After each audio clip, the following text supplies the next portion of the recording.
Hello, my beautiful spoonies. It is time for another update on my shindig of trying to make myself a healthier human being.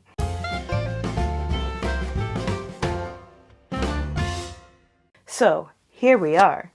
I'm going to pop up a disclaimer on the screen for a hot second, so please take the time to read that if you need to, because I'm going to talk about numbers here in a second, and if that's triggering to you, please click away from this video. Thank you. So, yesterday I was feeling like I haven't really been making any progress even though I've been doing all of the things. And I know that psychologically I have an issue with taking credit where credit is due and like underselling myself and stuff. So I've been keeping metrics via my phone because why not get a Bluetooth scale so that my phone will auto track it so that I have a little graph to go look back on? And why not track all the things in the phone for food just to get an idea of what feels satiating for me and what does not, and just kind of keeping an eye on things because we need fiber to help with the cholesterol problem, and we need not to be eating a whole lot of cholesterol, which can also add to the cholesterol problem. So there we go. And I look back over my info that I've been gathering for myself. I've been doing absolutely fantastic on fiber, absolutely fantastic on cholesterol, and even though I don't really feel like the scale is moving anywhere, I think the least amount the scale has moved has been 1.3 pounds, and the most amount the scale has moved has been 2.4 pounds per week.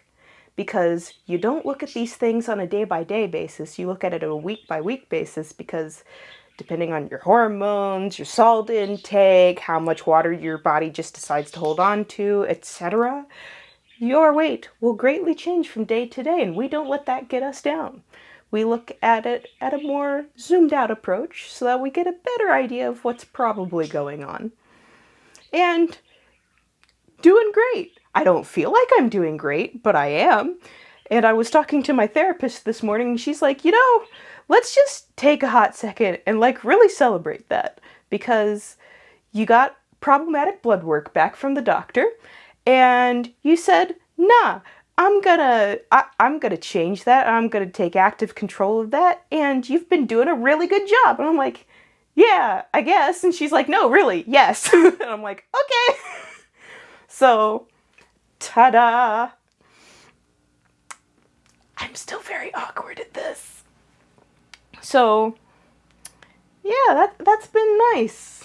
Something else that I've discovered. I have Apple Watch Series 2 because I got it back in the day when it came out, and it was fun to have a little activity tracker. I also have, now, a Fitbit Inspire 2 because I was looking into ways that I could track my sleep, and I wasn't ready to shell out for a new smartwatch yet, but this was only like $78. So much cheaper than, $300 to $400 to replace this. Not quite ready for that yet.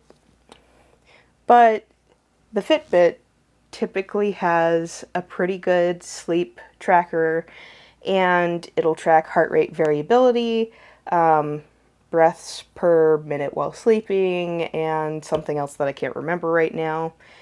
And while it is just a fun thing to keep track of that shouldn't be used specifically only for medical purposes, I have been using it just for fun to see if I can get any correlations in between what the Fitbit measures and if I can use that to be a little bit predictive of when I'm going to have a way harder day or have a day where I pass out for a long time.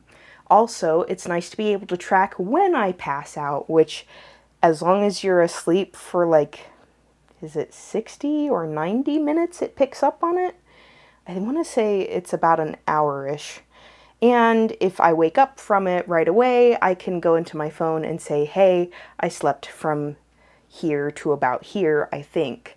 So digital log of that is great. And also there is a direct correlation between my heart rate variability and the days that I'm probably going to pass out. So that's kind of neat. Like, it's happened about 4 or 5 times, with only one out of those times being a little weird where it wasn't quite on the ball. But if it indicates that I'm probably having a hard time and I don't feel great, then there's a high correlation between those things. So, really cool, right? I love being able to use technology to try to help make my life better. So, let's do a body check-in just to see if any of this has changed visibly to where I can notice it. As I've said, I don't really feel like anything has been changing, but maybe if I do a side-by-side, something will have. We've got the front. Yay! We've got the side. I don't really know what I'm doing with my arms. Here is my back. Yay. The other side, which I don't really care about, I only care about really looking at 3 sides. It's close enough. So, editor me, have there been any changes? Maybe a little bit is visible from the side view, but not really. But it's only been a couple pounds, so will that visibly show up? Apparently not really right now, but that doesn't really bother me because everything else is looking good. And all my other indicators are going pretty good, and we're just gonna keep going and see where this goes. And if I really do hit a wall where everything starts to fail, then reassess it at that point. But at this point, I think I'm too early on in the process to really see any differences. And that's okay, because we're doing it the smart way. And by the smart way, I mean the way that most dietitians and such agree on doing things for weight loss and health slowly and safely. And am I impatient? Yeah, I'm very impatient. But I'm going to try to gift myself some patience right now because that's what I need. And we're just going to keep at it and see where this goes. So, thanks for joining me on my little journey update.